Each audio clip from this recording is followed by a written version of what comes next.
지난주까지 저희가 복음서를 통해서 복음 시대 마태복음, 마가복음, 누가복음 그리고 지난주 요한복음까지 살펴보았고요. 오늘은 이제 교회가 세워지고 교회의 탄생과 또 교회를 통해서 주의 복음이 확산되어지는 그 사도행전의 역사를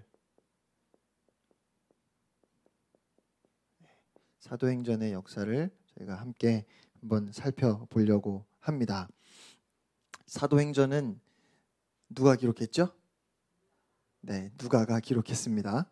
네. 복음서의 속편으로 기록했어요. 그래서 우리 1절부터 1절, 2절만 우리 함께 읽겠습니다. 사도행전 1장 1절, 2절 시작. 데오빌로여, 내가 먼저 쓴 글에는 무릇 예수께서 행하시는 가르치시기를 시작하심부터 그가 택하신 사도들에게 성령으로 명하시고 승천하신 날까지의 일을 기록하였노라. 먼저 쓴 글이 뭐죠? 누가복음이죠. 네, 누가복음에 여기까지 기록을 했고 이제 거기에서 이어서 예수님께서 승천하시는 그 사건부터 성령 강림 사건까지 쭉 기록하고 있는데 사도행전 전체의 중심 메시지는 1장 8절입니다. 몇 장 몇 절이요? 네. 저도 숫자에 참 약하지만 그래도 이 정도는 여러분이 외우셔야 될 것 같아요. 사도행전 1장 8절. 네, 1장 8절은 사도행전 전체의 주제가 되는 중심이 되는 구절이기도 하고 또 신약성경 전체의 중심이 되는 구절이기도 하고 또 이 말씀이 오늘 우리를 향한 하나님의 뜻이라고 그렇게 말씀해도 틀리지 않아요. 사도행전 1장 8절만큼은 여러분이 1장 8절 그 내용까지 다 외우셨으면 좋겠어요. 다 외우시죠? 네, 같이 읽어보겠습니다. 시작. 오직 성령이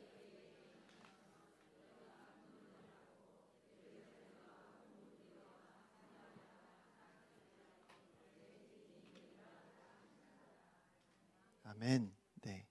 사도행전 1장 8절. 네. 교회 시대를 한마디로 하면 성령의 역사를 통해서 권능을 받은 사도들 그리고 그 이후에 교회를 통하여서 예루살렘과 유대와 사마리아와 땅끝까지 이르러 주의 복음이 확산되어지는데 그것이 어떻게 해요? 그들 한 사람 한 사람이 오늘 권사님 기도하신 것처럼 그리스도의 증인된 삶으로 인하여 그리스도의 증인된 삶으로 인하여 그들이 증인이 됨으로 인하여서 복음의 역사가 전해졌다는 것이죠. 네. 보면 내 증인이 되어라. 너 내 증인 하자. 뭐 이런 얘기 안 하시고 내 증인이 되리라 하셨어요. 그렇죠? 여러분 본질적으로 신앙생활은 내가 뭐 되는 게 아니라 되어지는 거예요. 그렇죠? 네. 수동적이에요. 원래 신앙생활이라고 하는 것은 수동적이에요. 그게 참 신비로운데 나는 내가 결심해서 내가 이제부터 잘 나가야지 하고 교회 나온 줄 알았는데 신앙생활을 해보니까 하나님께서 나를 택하시고 그 순간순간 나를 인도하셨구나라고 고백하게 되는 거죠. 그래서 기도도 내가 열심히 하나님 앞에 기도해야지 하고 기도하는데 그 기도를 내가 하는 게 아니라 되는 기도가 있어요. 그렇죠? 나는 처음에 이런 기도하려고 온 게 아닌데 기도하다 보니까 하나님께서 교회를 생각하게 하시고 힘들고 아픈 사람들 생각나게 하시고 그래서 그들을 위해서 기도하다 보니까 내 문제는 문제도 아니고 그리고 그냥 돌아갔더니 내 문제는 언제 해결됐는지 나도 모르겠고 그게 신앙생활이잖아요. 그렇죠? 또 이렇게 얘기하면 졸다가 야 신앙생활은 되는 거래. 뭘 하려 그래. 그리고 아무것도 안 하는 경우가 있죠. 그렇죠? 기도를 하려고 기도의 자리에 와서 앉았는데 하는 기도가 되는 기도로 바뀌는 거지. 기도를 하나도 안 하면 그건 뭐예요? 그건 그냥 게으른 거예요. 네. 그래서 우리가 열심히 신앙생활 하려고 하는데 그래서 그 신앙생활을 하지 말라 이게 아니라, 그러면서도 꼭 기억해야 하는 것은 늘 우리 안에 주님의 뜻을 품어야 된다는 것이죠. 우리 마음속에 내가 원하는 것, 내가 하고 싶은 게 가득 차 있으니까 도대체 주님의 역사가 비집고 들어갈 틈이 없잖아요. 예수님을 3년 동안이나 따라다녔던 제자들도 그랬습니다. 3년 반 동안이나 예수님과 동고동락하면서 예수님의 말씀을 들었는데 그들이 변했어요? 안 변했어요? 안 변했어요. 왜 안 변했을까요? 그들은 오로지 예수님 밑에서 한 자리 차지하고 싶은 마음밖에 없었어요. 그것이 그들 안에 가득했단 말이에요. 그러니까 예수님은 십자가에 대해서 말씀하시는데 야고보와 요한의 어머니가 찾아와서 뭐라 그래요? 한 사람은 우편에, 한 사람은 좌편에 앉게 해주세요. 이렇게 오늘날로 말하면 청탁을 했잖아요. 그렇죠? 그거 하면 큰일 나는 건데, 하여튼 뭣도 모르고 와가지고 예수님한테 청탁을 했어요. 근데 그렇게 청탁하는 것을 알고 다른 제자들이 말씀을 보면 뭐 했다고요? 분을 냈다는 거예요. 왜 분을 냈을까요? 아이고, 참 답답하기도 하다. 주님 지금 십자가를 말씀하시는데 너는 이 세상에서 한 자리 차지하고 있냐? 뭐 한 자리 차지하려고 하냐? 뭐 이러면서 분을 낸 게 아니라, 내가 그 자리에 앉아야 되는데 지금 야고보 요한 어머니가 찾아와가지고 그 자리를 뭐 좌편 우편 다 찼으니까 지금 내가 설 자리가 없잖아요. 그래서 화를 냈다니까요. 그 말은 다른 제자들도 다 그 생각만 하고 있었어요. 여러분, 그게 언제까지 그랬을까요? 부활하신 주님이 승천하실 때까지 그랬어요. 안 믿어지시죠? 부활하신 주님이 제자들을 다시 만나셨고, 그리고 이제 승천하시는데 그때까지 제자들은 내가 언제쯤 한 자리 차지하나 그 생각밖에 안 하고 있었다니까요. 그래서 사도행전 1장 8절에 그 주제절 바로 앞에 보면 그 말씀으로 넘어가기 전에 예수님께서 6절에 그들이 모였을 때 예수께 여짜오되 이르되 이스라엘 나라를 회복하심이 이때니까, 예수님은 지금 하늘에 올라가시고 또 너희가 흩어지지 말고 기도해라, 하나님께서 성령을 보내주실 거다라고 얘기를 하고 있는데, 제자들이 그때 예수님께 뭐라 그랬다고요? 아, 그러면 인제 되는 겁니까? 인제 우리가 한 자리 차지하는 겁니까? 그렇게 묻고 있잖아요. 예수님이 뭐라 그러셔요? 그날과 그때는 너희 알 바 아니다. 관심 꺼라. 그리고 제자들이 여전히 그 이스라엘이 언제 회복되고 우리는 언제 한 자리 차지하나 생각하고 있는 그 시점에 예수님이 뭘 말씀하세요? 사도행전 1장 8절의 말씀을 남기셨는데, 이 말씀은 단지 세상에서 이스라엘이 회복되는 것을 말씀하신 것이 아니라 하나님의 나라가 회복되는 것을 말씀하셨어요. 얼마나 위대한 선포의 메시지인지, 이 말씀을 통해서 우리가 사도행전을 하나하나 이제 풀어 가려고 합니다.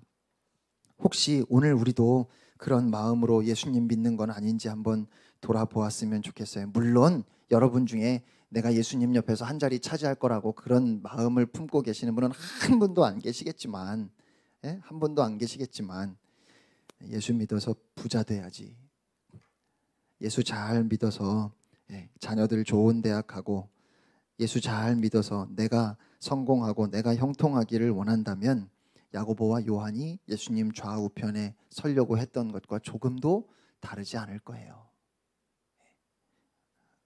어디를 바라보며 어디에 목적을 두고 우리가 신앙생활을 하고 있는지 우리가 꼭 생각해 보았으면 좋겠습니다. 그런데 그렇게 우리의 마음을 주님 앞에 내려놓고 주님의 뜻을 품으려고 할 때 중요한 건 여러분의 생각을 뛰어넘는 하나님의 꿈을 여러분에게 주신다는 거예요. 지금 여전히 그들의 생각을 벗어나지 못하고 있는 제자들인데, 그런 그 제자들에게 성령이 임하시면 너희가 권능을 받고 하나님 나라를 열어갈 것이다, 주님은 이렇게 선포하시잖아요. 그런 주님의 비전이 오늘 여러분에게도 있기를 소원합니다. 사도행전의 구조는 1장부터 12장까지, 1장에서 12장까지 이 전반부를 통해서 교회가 탄생되고, 교회가 탄생이 되고, 오늘 저희가 12장 말씀까지만, 교회가 흩어지는 부분까지만 우리가 살펴보려고 해요. 그리고 이제 성령 강림을 통해서 그렇게 시작된 교회의 탄생에 대해서 이야기를 하는데, 여기는 예루살렘 교회가 주가 되지요. 그런데 그 13장부터 그 이후의 내용에는 안디옥 교회가 주가 돼요. 인물도 오늘은 베드로, 그리고 항상 베드로와 요한이 함께 다니는 것을 보게 돼요. 그리고 또 한 사람 여러분이 기억했으면 싶은 인물은 스데반이라고 하는 인물입니다. 그런데 이제 후반부에 와서 보면 후반부의 중심 인물은 바울이죠. 오늘 바울 되기 전에 사울이 등장하는 그런 부분까지 우리가 함께 살펴보려고 해요. 그래서 복음이 확산되는데 예루살렘 교회가 중심이었던 그 초대교회의 역사가 이제 안디옥 교회가 중심이 되고, 그래서 이방인들에게 복음이 전파되고, 그런 사역을 감당했던 사도 바울이 중심이 되는 이 후반부는 저희가 다음 주에 살펴보고, 전반부에 여기까지 가도록 성령 강림 이후에 예루살렘의 교회가 탄생하고 초대교회의 모습들, 그리고 베드로의 사역, 그리고 스데반에 이르기까지 오늘 함께 정리를 하도록 하겠습니다. 교회의 탄생 2장 1절로 4절 말씀 함께 읽겠습니다. 시작.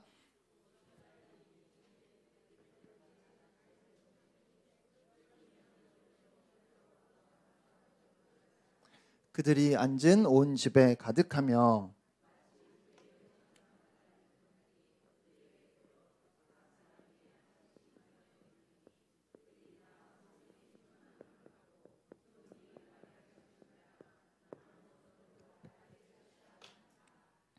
아멘. 그들이 다 성령의 충만함을 받고 성령이 말하게 하심을 따라 다른 언어들로 말하기를 시작하니라. 아멘. 오순절 성령 강림 사건을 통해서 교회가 탄생했습니다. 교회의 시작을 알리는 그런 사건이에요. 한 가지 주의할 것은, 그래서 이때 처음 성령님이 내려오셨구나라고 생각하시면 안 되죠. 언제 또 오셨어요? 예수님이 세례 받으실 때도 성령이 비둘기와 같이 임하셨고, 성령은 그 이전에도 함께 하셨죠. 그러니까 오순절 성령 강림이라고 해서 이 성령 강림이라고 해서 그 이전에는 성령님이 안 계시다가 그때 내려오셨구나라고 그렇게 존재적인 측면에서 이해할 것이 아니라, 오순절 성령 강림은 성령 하나님의 그 놀라운 일하심에 대해서 강조하는 그런 사건이에요. 아주 일회적이면서도 아주 특별하게 성령님께서 사역을 하셨는데, 일을 하셨는데, 곧 교회를 세우셨어요. 여러분 궁금하지 않으십니까? 조금 전까지만 해도, 예수님이 승천하실 때까지만 해도 그들의 관심이 어디 있었어요? 세상에 있었잖아요. 그렇죠?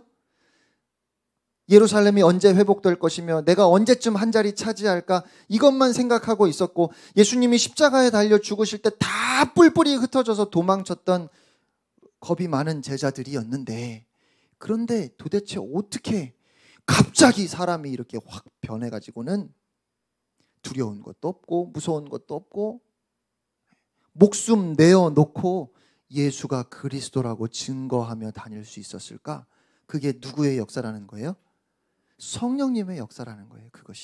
그것이 성령님의 역사라는 거예요. 어떻게 죽음도 두려워하지 않고 담대하게 복음을 전할 수 있게 되었을까? 그러니까 여러분, 오순절 성령 강림 사건에서 중요한 건 사도들이 방언을 말하고 그런 어떤 신비한 현상들이 일어났다는 것이, 그것이 중요한 것이 아니고, 그것은 성령의 권능이 임하였을 때 그것을 증명해주는 어떤 현상일 뿐이고, 제자들에게 성령이 임하심으로 그들이 받은 결론은, 그들이 받은 권능은 예수 그리스도의 복음에 대한 확신이에요. 예수가 그리스도다라고 하는 그 확신을 가지고, 또 그 확신 때문에, 그 복음 때문에 그들 안에 생긴 담대함, 그것이 성령의 권능입니다. 그리고 또 한 가지, 성령 강림 사건은 일회적인 것이에요. 역사의 한 중앙에 예수 그리스도 이후에 이제 교회가 세워지고 교회의 시대를 시작하는 아주 일회적인 특별한 사건이라는 말입니다. 근데 많은 경우에 우리가 오순절 성령 강림 사건과 같이 오늘도 성령님 여기에 임하여 주옵소서, 제가 그 기도가 틀렸다는 말은 아니에요. 그렇게 기도할 수 있어요. 성령을 사모하면서 성령의 권능을 사모하면서 얼마든지 그렇게 기도할 수 있어요. 그러나 본질적으로 사실은 그보다 더 중요한 건 아니 성령님 이미 오셨다니까요. 뭘 자꾸 또 오라 그래. 그렇게 자꾸 오라고 하는 이유가 뭐예요? 우리가 뭘 바라는 거예요? 여기도 한번 확 뒤집어졌으면 좋겠다. 뭐 그런 거 아닙니까? 병자들이 막 일어서고 뭐 알지도 못하는 언어로 얘기하고 눈에 보이는 그런 가시적인 현상을 우리가 바라는 게 아니냐 하는 것이죠. 근데 성령님이 오셨던 본질적인 목적과 성령님이 하시는 사역은 그런 게 아니에요. 이제는 우리 각 사람이 예수가 그리스도라고 하는 분명한 확신을 가지고 복음의 증인되어 살아가게 하시는 것이 성령의 역사라는 말이에요. 그러면 오순절 성령 강림 그런 어떤 신비한 일이 오늘 이곳에서도 일어나기를 원합니다라고 기도할 것이 아니라 하나님 내가 내 마음을 내려놓고 이제는 성령의 음성을 듣게 하옵소서. 이 기도를 해야 되는 거예요. 삶의 자리에서 성령님 뭐라고 말씀하시든지 가라고 하시면 가고 멈춰라 하시면 멈출 수 있는 그런 저의 삶이 되기를 원합니다. 그게 기도가 돼야지 이미 오셔서 여러분 안에 계시는데 그 성령님의 음성에 귀 기울이려고는 하지 않고 성령님께서 인도하시는 대로 그 길이 아무리 험하고 어려운 길이라 할지라도 내가 복음을 위해서 담대하게 나아가겠습니다 하는 그 기도가 아니라 그냥 주구장창 오라는 거죠. 성령 강림 사건은 이례적이고 특별한 사건이에요. 그리고 그 목적에 대해서 우리가 분명하게 이해하고 이제 우리가 기도해야 할 것은 나도 제자들과 같이 성령께서 인도하시는 대로 오늘 그리스도의 증인된 삶을 살고 싶습니다. 그래서 사실 오늘 성경 공부는 안 해도 될 것 같은데 권사님이 그렇게 기도하셨으니까 그냥 다 같이 아멘하고 집에 가도 될 것 같은데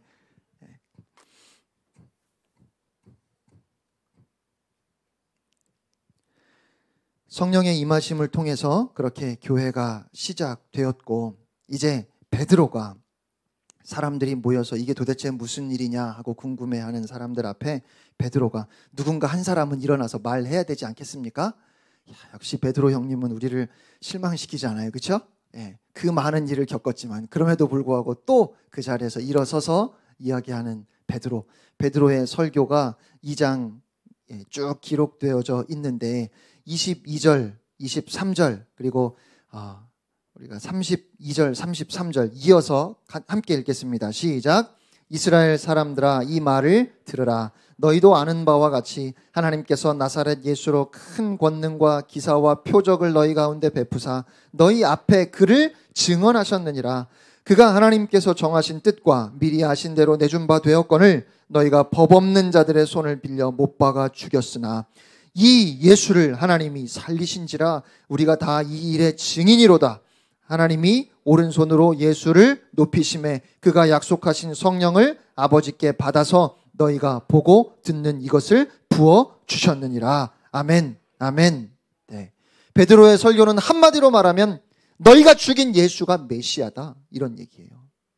근데 여러분 그가 얼마나 겁쟁이였어요. 예수님 잡혀가실 때 예수님 모른다라고 3번이나 부인하고 그것도 뭐 그가 무슨 대제사장 앞에 끌려가서 너 예수 알지? 그랬을 때 모른다고 한 게 아니라 그냥 작은 그 계집종이 와서 여자 하인이 와가지고 아저씨 예수랑 같이 있지 않았어요? 이렇게 묻는데도 아니라고 그냥 그러면서 꽁무니 빠지게 도망갔었잖아요. 그런데 그런 베드로가 일어나서 지금 사람들에게 뭐라고 얘기해요? 너희가 예수를 못 박아 죽였는데 그 예수가 메시아다. 하나님의 아들이다. 그러니까 여러분 1장 8절 말씀대로 성령이 임하시면 너희가 권능을 받고 내 증인이 되리라. 예수님이 말씀하셨죠? 근데 지금 베드로가 어떻게 됐어요? 우리가 다 이 일의 증인이로다. 증인이 돼버렸네요. 그렇죠? 이게 성령의 역사라고요. 이것이 성령의 역사예요. 그리고 37절, 38절, 41절 함께 읽겠습니다. 시작. 그들이 이 말을 듣고 마음에 찔려 베드로와 다른 사도들에게 물어 이르되 형제들아 우리가 어찌할꼬 하거늘 베드로가 이르되 너희가 회개하여 각각 예수 그리스도의 이름으로 세례를 받고 죄 사함을 받으라. 그리하면 성령의 선물을 받으리니 그 말을 받은 사람들은 세례를 받음에 이 날에 신도의 수가 3,000이나 더하더라. 아멘. 아멘. 우리가 어찌할꼬. 신약 성경이 시작될 때 요한이 회개하라 외쳤을 때도 사람들이 와서 우리가 뭘 어떻게 해야 됩니까? 물었잖아요. 그렇죠? 지금도 예수 그리스도를 너희가 못 박아 죽였다. 그런데 그 주님이 부활하셨다. 그 복음을 듣고 우리가 어찌할꼬? 우리가 어찌할꼬? 애통하는 마음으로 나왔을 때 베드로가 뭐라 그래요? 세례를 받으라. 세례를 받고 죄 사함을 받으라. 그리하면 성령의 선물을 받으리라. 세례의 의미는 크게 세 가지가 있습니다. 세례의 의미는 간단하게 정리하면 세 가지가 있어요. 첫 번째, 제일 중요한 의미는 뭐예요? 죽음이죠. 죽음. 옛사람은 죽는 겁니다. 네? 옛사람은 죽는 거예요. 그러면서 죄를 씻는 것. 그리고 이제 세 번째는 죽고 끝나면 안 되잖아요. 그렇죠? 어떻게 돼야 돼요? 예수 그리스도와 함께 연합되는 것.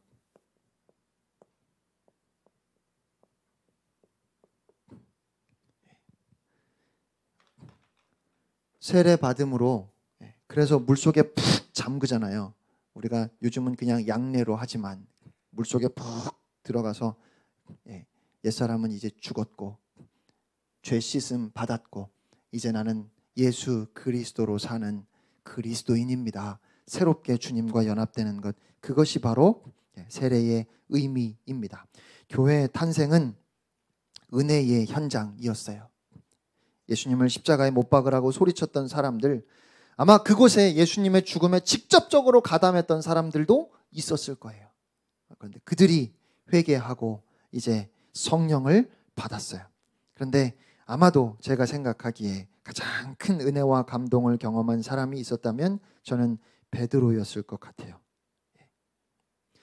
요한복음 마지막에 예수님께서 베드로를 회복시키시는데 그런 베드로가 담대하게 예수는 그리스도다라고 선포할 때 회개의 역사가 일어났고 교회가 탄생했어요. 예수님이 베드로에게 말씀하셨던 게 있죠. 바요나 시몬아, 내가 복이 있구나. 이것을 알게 하니는 너의 혈육이 아니라 하늘에 계신 하나님이시다. 내가 이 반석 위에 교회를 세우리니 음부의 권세가 이기지 못하리라. 아마도 사람들이 회개하고 그렇게 돌아서는 그 광경을 보았을 때 베드로의 마음에 그 주님의 음성이 생생하게 또다시 들렸을 것 같아요. 주님의 말씀대로 이제 교회가 세워지는구나. 예수를 그리스도라고 고백하고 회개하고 나오는 모든 사람들, 저들이 바로 교회로구나. 주님의 말씀은 한 말씀도 땅에 떨어지지 않는구나. 베드로가 그것을 직접 목격했으니 얼마나 감격했을까요? 그리고 시작된 초대교회는 2장 42절부터 47절까지 함께 읽겠습니다. 시작. 그들이 사도의 가르침을 받아 서로 교제하고 떡을 떼며 오로지 기도하기를 힘쓰니라. 사람마다 두려워하는데 사도들로 말미암아 기사와 표적이 많이 나타나니 믿는 사람들이 다 함께 있어 모든 물건을 서로 통용하고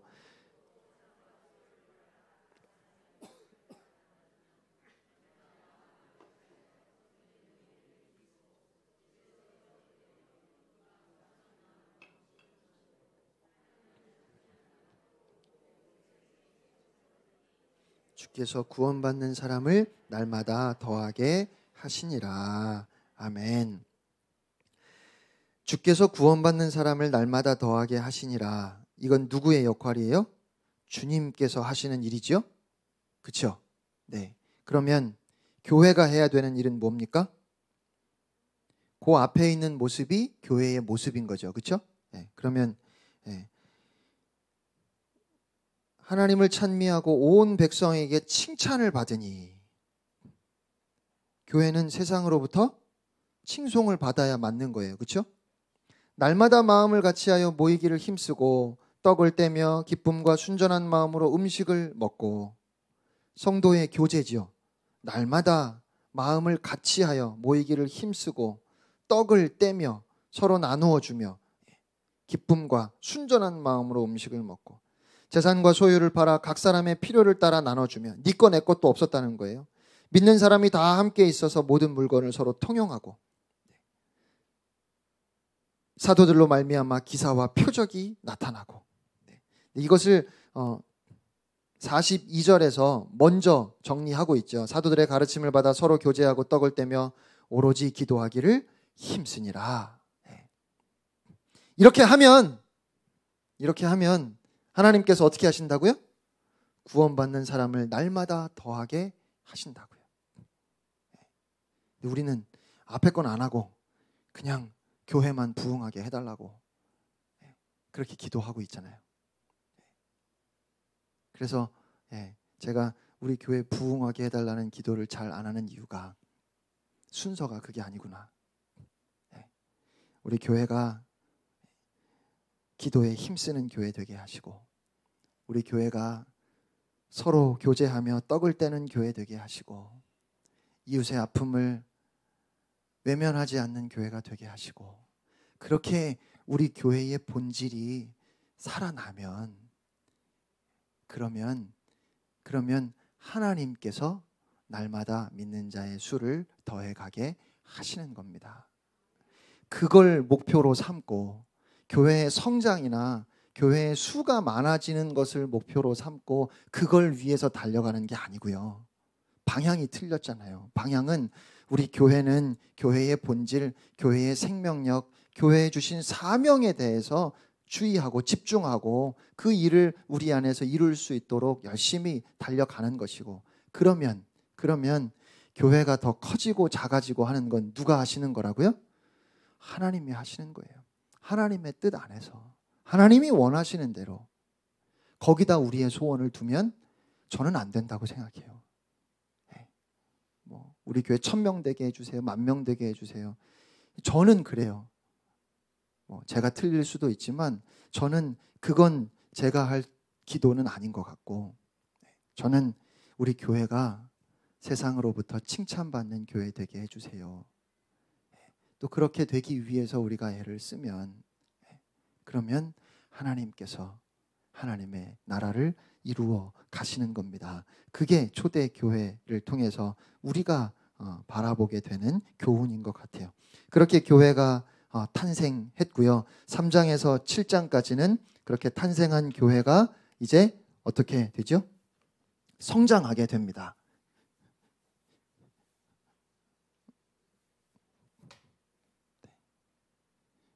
예루살렘 교회의 성장, 예루살렘 교회의 성장 3장에서 7장까지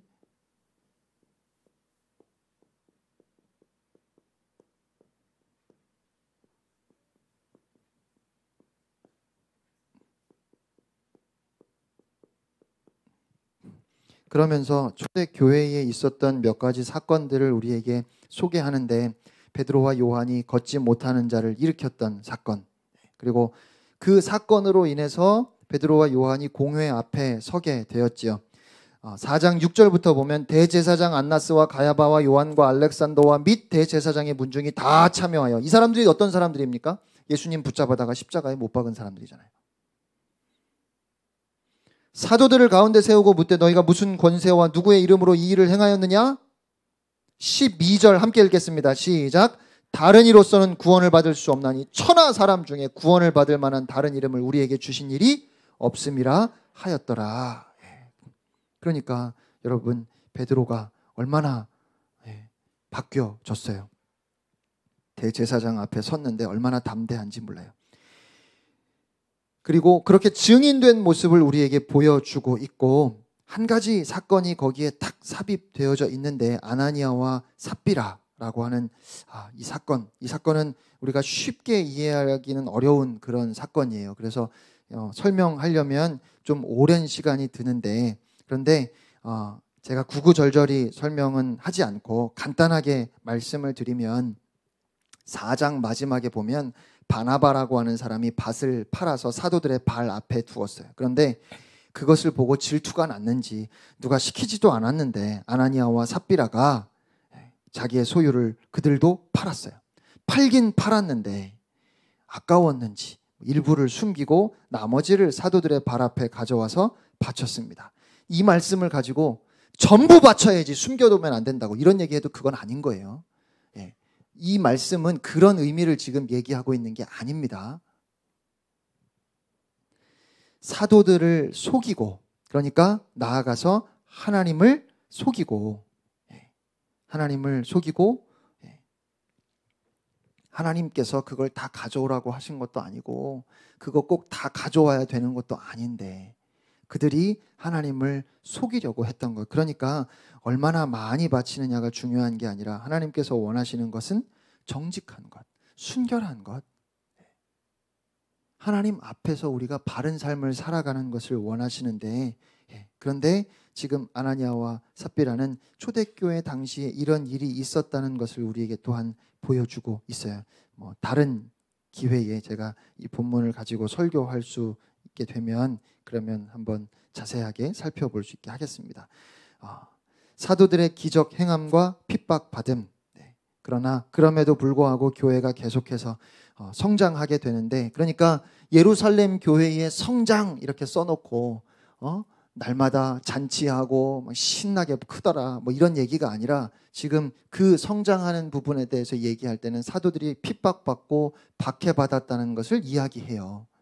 그렇게 힘들고 어려운 상황 가운데에서 교회는 그 생명력을 유지하며 계속해서 성장했다는 것이죠. 그리고 또 7집사를 임명하는 사건도 기록되어 있는데, 초대교회 당시에 초대교회는 완전한 교회고 아무 문제가 없었던 교회라고 우리가 생각하기 쉽지만 그렇지 않습니다. 초대교회 안에도 분쟁이 있었어요. 그러니까 초대교회 안에서 성경을 보면서 우리가 배워야 하는 그런 좋은 부분들을 보고 또 그 안에서 정말 하나님께서 우리에게 주시는 교훈들을 찾는 것이 중요하지, 초대교회는 다 좋으니까 우리도 그렇게만 합시다 이게 아니라는 말이에요. 초대교회 안에 구제하는 일 가운데서도 분쟁이 생겼어요. 그래서 그 분쟁을 해결하기 위해서 7명의 집사를 뽑잖아요. 근데 7집사를 뽑는 이 사건에서도 중요한 것은 글쎄요, 제가 생각하기에 제 마음에 감동이 되는 건 유대파, 히브리파 성도들하고 또 헬라파 유대인들하고 갈등이 생겼잖아요. 어떤 갈등이에요? 히브리파 유대인들에게만 구제가 더 잘 이루어지고 헬라파 유대인들, 그 과부들에게 구제가 이루어지지 않았다고 그걸 이제 이야기를 했잖아요. 그렇죠?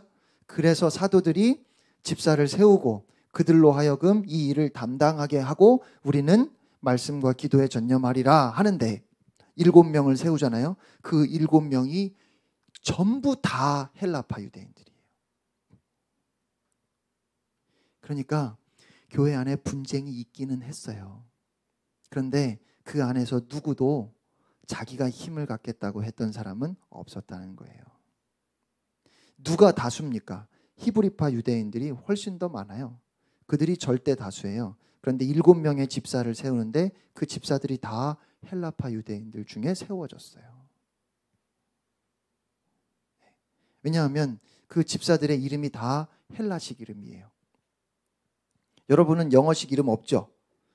있는 분들도 계시지만, 우리 선교사님은 그곳에서 선교하시다 보니까 한국 이름 말고, 한국 이름은 발음이 어려워서 그 사람들이 잘 발음을 못하니까 그 사람들이 부르기 편한 이름을 쓸 수밖에 없어요. 그렇죠? 저도 미국에 있을 때는 민우라고 사람들이 발음을 못하기 때문에 영어 이름이 있었어요. 그런데 여러분은 한국에서 그냥 쭉 사시는 경우에는 필요가 없으니까 굳이 영어 이름을 가질 이유가 없잖아요. 그렇죠? 헬라파 유대인들은 외국에서 생활을 했으니까 그들의 이름이 다 헬라식 이름을 가지고 있어요. 히브리파 유대인들은 없어요. 근데 사도행전에 기록된 7 집사의 이름이 다 헬라식 이름이에요. 그들은 다 헬라식 이름을 가지고 있었던 사람이라는 겁니다. 그들에게 7 집사의 자리를 임명했고, 그러니까 여러분 일꾼도 그렇게 많이 필요한 건 아닌가 봐요. 초대교회가 시작부터 3,000명이었잖아요. 그리고 뭐 설교할 때마다 5,000명씩, 3,000명씩 이렇게 회개하고 돌아왔으니 초대교회는 시작하면서부터 벌써 초대형 교회로 시작이 된 거예요. 성도가 적어도 10,000명이 넘어가지 않았겠습니까? 근데 그 10,000명이 넘어가는 성도들을 다 돌아보고 구제하는 일을 하기 위해서 몇 명만 세우면 된다고요? 7명만 세우면 되는 거예요. 어떤 사람이냐가 문제죠. 그렇죠? 그러니까 하나님이 필요로 하시는 사람은 한 사람이에요. 한 사람. 한 사람이 준비되어서 하나님의 뜻에 순종하면 하나님의 뜻이 이루어지는 것이고, 그 한 사람이 없어서 하나님이 답답하시다니까요. 많은 사람이 필요한 게 아닙니다. 그러니까 많은 일꾼들 보내주세요가 아니라 우리가 해야 되는 기도는 뭐예요? 내가 그 한 사람이 되게 하옵소서. 여러분이 그 한 사람이 될 때 여러분을 통해서 하나님께서 하나님의 일을 행하신다고요. 스데반 집사가 순교하지요. 네. 스데반 집사 순교에 대해서는 제가 많이 이야기했기 때문에 오순절 성령 강림 이후에 예루살렘 교회는 폭발적으로 성장했어요. 그런데 그렇게 성장했지만 그들은 예루살렘에만 그냥 모여 있었지요. 그리고 스데반 집사가 순교하면서 8장 1절 말씀 우리 함께 읽겠습니다. 8장 1절 말씀 시작.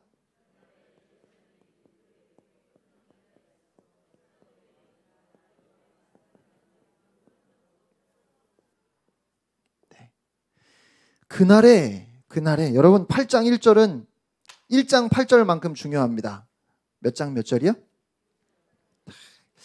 이게 장절 구분은 하나님이 하신 게 아닌데, 근데 또 가끔 보면 이게 주님이 하셨나? 이럴 때가 있어요. 1장 8절이 사도행전 전체의 중심이 되는 말씀인데 그걸 뒤집어서 8장 1절은 그래서 그 말씀이 어떻게 이루어지는가를 우리에게 보여준다는 거예요. 그래서 그날에 예루살렘에 있는 교회에 큰 박해가 있어 사도회에는 다 어디로 흩어져요? 유대와 사마리아 모든 땅으로 흩어지니라. 네.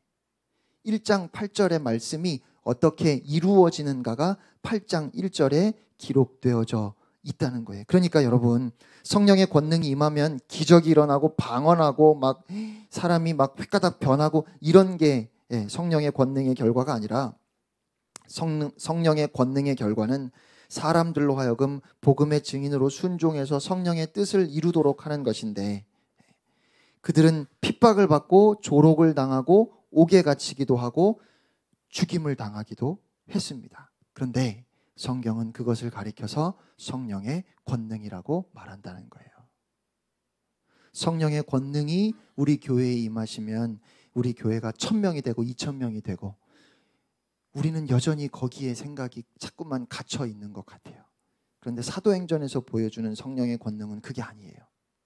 성령의 권능이 임하면 내가 그리스도의 증인이 되고 내가 증인된 삶을 살게 되고 나를 통해서 하나님이 일하시게 되고,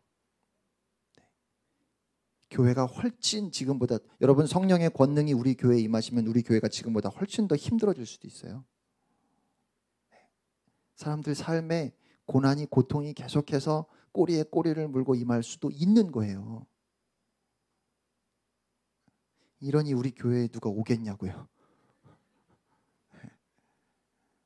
성령이 임하시면 여러분이 골치 아픈 그 문제들 다 해결됩니다. 이렇게 말해도 올까 말까인데, 근데 성경은 그렇게 말하지 않아요. 여전히 힘들 수 있어요. 여전히 어려울 수 있어요. 그러나 그 이전에는 그냥 그 힘들고 어려운 것이 전부였다면 이제는 똑같이 힘들고 어려운데 그런 상황 속에서도 하나님을 찬송하고 하나님께 경배하며 모든 사람들, 만나는 사람들, 감옥에 갇혀서도 간수에게까지 예수가 그리스도라고 복음을 증거하게 된다니까요. 그렇게 증인되게 하시는 것이 성령의 역사고, 성령의 역사를 통해서 교회가 시작되었는데 그들이 흩어지지 않으니까 스데반을 통해서, 스데반의 죽음을 통해서 교회에 핍박이 임하였는데, 그날에 예루살렘에 있는 교회에 큰 박해가 있어 사도 외에는 다 유대와 사마리아와 모든 땅으로 흩어지니라. 아멘. 여러분, 그래서 제가 자꾸 이렇게만 얘기하니까 또 반대로 막 부흥하는 교회를 보면서 저거 문제 있어 이러실까 봐 또 걱정이 되는데, 그건 아니고요. 베드로가 성령 충만해서 예수가 그리스도라고 선포하니까 몇 명이 회개해요? 그 자리에서 3,000명이 회개하고 하나님께로 돌아오잖아요.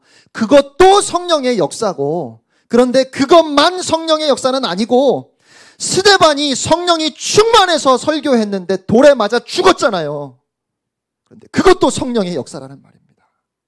눈에 보이는 것을 가지고 말하는 것이 아니라, 눈에 보이는 결과를 가지고 말하는 것이 아니라, 베드로와 스데반에게 한 가지 공통점이 있었다면 그것은 그들은 오직 주를 위해 살고자 했다는 거예요. 스데반이 성령 충만해서 복음을 전했고, 그가 돌무더기에 돌에 맞아 죽었을 때 많은 사람들은 그런 기대를 하지요. 성령의 능력이라면 사람들 다 물러난 다음에 돌이 막 움직이더니 스데반이 나 죽은 줄 알았지 뭐 이러고 살아나는 거. 아니요, 스데반은 끝까지 죽었어요. 그런데 그 스데반의 죽음을 통해서 성령이 임하심으로 교회가 탄생하는 것도 중요하지만, 이제는 그 교회가 여전히 하나님을 알지 못하는 많은 사람들을 향해서 흩어져야 되는데, 도대체 흩어질 생각은 안 하고 예루살렘에만 모여 있으니까 스데반의 그 죽음을 통해서 하나님께서 그들을 흩으시잖아요. 그러니까 스데반은 그 죽음을 통해서 하나님 앞에 크게 쓰임받았던 인물이에요. 그의 죽음이 사도 바울을 등장시키거든요. 그래서 어거스틴이라고 하는 사람은 스데반의 기도가 없었다면 우리는 바울을 보지 못했을 거라고 그렇게까지 이야기했어요. 네.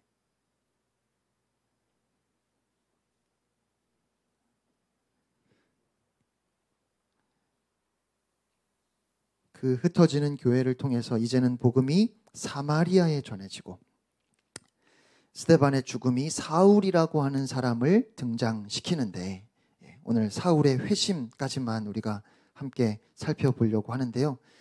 그 사울이 다메섹으로 가던 길에 주님을 만났지요.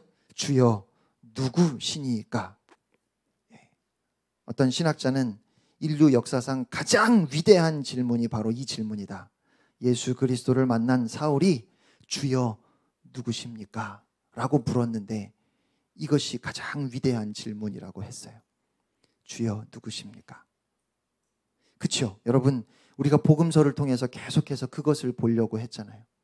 그리고 요한복음을 정리하면서 제가 여러분에게 여쭤봤죠. 주님이 여러분에게는 누구십니까?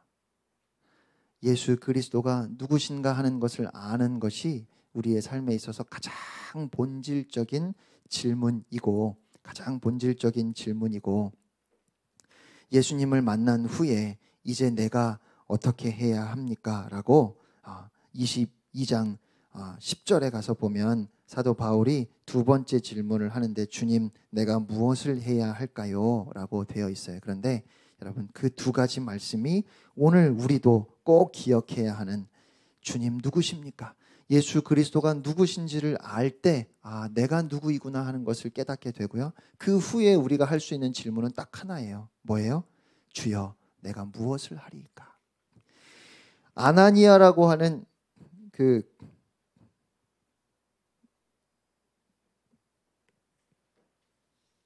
선지자를 하나님께서 보내셔서, 예수님께서 보내셔서 사울에게 이야기를 하게 하시는데, 9장 15절 16절 말씀, 주께서 이르시되 가라, 이 사람은 내 이름을 이방인과 임금들과 이스라엘 자손들에게 전하기 위하여 내가 택한 나의 그릇이라. 아나니아를 부르셔서 사도 바울이, 그 당시에는 사울이죠. 사울이 내가 택한 그릇이다. 주님이 사울을 택하셨다고 말씀하시고 그에게 가서 전하라 하셨어요. 그렇죠? 전하라고 하신 이 내용이 중요해요. 우리가 마지막으로 이 말씀을 함께 읽겠습니다. 16절 말씀입니다. 시작. 그가 내 이름을 위하여 얼마나 고난을 받아야 할 것을 내가 그에게 보이리라 하시니. 네. 여러분, 실제로 바울은 예수님 만나고 그 인생이 제대로 꼬였어요. 아닙니까? 그가 얼마나 잘 나가던 사람입니까? 젊은 나이에 성공한 사람이었고요. 세상 사람들이 다 부러워하던 사람이에요. 세상에 두려울 게 없는 사람이었어요. 무서울 게 없는 사람이었어요. 뭐 학벌을 봐도 그렇고 출신을 봐도 그렇고, 그가 자랑하려고 하면 입에 거품을 물고 자랑을 해도 주변에서 사람들이 다 우와 좋겠다 이러고 부러워할 만한 사람이었잖아요. 그런데 그 인생이 예수님을 만나면서 180도 달라져요. 실제로 그는 그 이후로 얼마나 힘들고 어려운 삶을 살아갔습니까? 예수 믿고 부자 된다고요? 사도 바울이 들으면 어이가 없을 거예요. 그렇죠? 그런데 그런 바울이 예수님 믿고 복음을 위해서 그렇게 핍박받고 박해받았던 그가 마지막에 고백하는 것을 보면, 내가 주님이 나에게 맡기신 그 사명, 내가 달려가야 할 길을 최선을 다해서 다 달려왔고 이제 나에게 주님이 약속하신 그 생명의 면류관, 의의 면류관이 있음을 내가 아노라. 예수님 만나고 세상의 관점으로 보면 그의 인생이 꼬여도 이렇게 꼬일 수 있을까 싶은데, 사도 바울의 고백, 성경이 우리에게 말씀하는 건 뭡니까? 예수님 만나고 사도 바울은 행복한 삶을 살아갔다는 거예요. 의미 있는 삶을 살았다는 거예요. 그가 자랑했던 그 모든 것을 배설물로 여길 만큼 내가 예수를 담에색에서 만나고 주여 누구십니까? 그가 얼마나 심각하게 고민하면서 예수님을 알아갔는지요. 오랜 시간이 걸렸어요. 여러분, 그 순간 딱 만나고 그가 180도 달라지고 이게 아니라, 물론 그 순간에 그가 예수를 만났고 예수가 그리스도라는 사실을 말하기 시작했지만, 그 예수님이 정말 어떤 분인지에 대해서 그는 아주 오랜 시간 고민하고 기도했어요. 또 하나님께서 그를 그렇게 훈련시키셨어요. 그리고 그 결과 그가 만났던 예수님, 그 예수님은 자신의 모든 것을 다 버려도 예수님만 있으면 행복할 수 있는 그에게 있어서 전부였어요. 그 전부를 소유하게 되었으니까 그는 그 삶을 마무리하면서 나는 행복하다고 고백할 수 있는 것이죠. 사도행전은 정말 예수를 믿는 게 무엇인지를 우리에게 보여주는데, 그 말씀에 비추어서 오늘 우리가 예수 믿는 것을 돌아보면 참 많은 부분 부끄러운 것 같아요.